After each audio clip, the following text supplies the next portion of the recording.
Hey cycling community, this is Steve Grusis, the Cycling Greek. In my last video, you saw me in a two-man chase group chasing two other guys going up a 9-mile undulating climb. That was all race and chase. What you're seeing now is later on in the ride where it's long, steady, consistent effort. This is a 12-mile climb in which 8 miles are consistent climbing and the other 4 miles are undulations. It's Labor Day Monday and this is my last hard workout till the time trial this coming Saturday. Though I'm pleased with how I'm building up again post A-fib, I'm nowhere near my top form.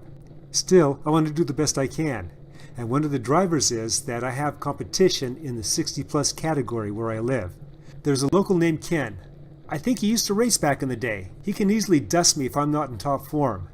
And if I am in top form, it's probably like 50-50.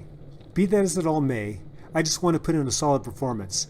My main goal for this off-season build is going to be in another uphill time trial in November. Let's look at the changes I made from the last training block to this one. I'm still on the bike 3 days a week. 1 hour is going to be on the trainer doing high-intensity interval training. I've changed from doing a 2 to 3 hour solely endurance-based ride to now doing the same thing in terms of time, but adding a little race play. The big change that I made is that 1 hour sweet spot focused training ride that I was doing before.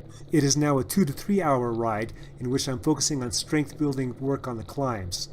After my recovery post cardiovert after my last A-fib incident, I spent a lot less time on the bicycle.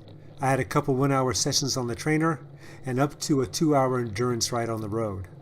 Soon thereafter, I started doing high intensity interval work. In the beginning that was hard and not always the best quality, but I kept at it. What that seemed to do for me is make everything else easier. I was quickly adapting to longer, stronger efforts and the ability to repeat these efforts with less and less recovery time between. The effect on my endurance though was minimal. I still had to put in the saddle time. As I am doing this, I have to make sure that I keep up my HIIT workouts at least once a week. The type of strength work I'm doing when I'm climbing is similar to what I did last year.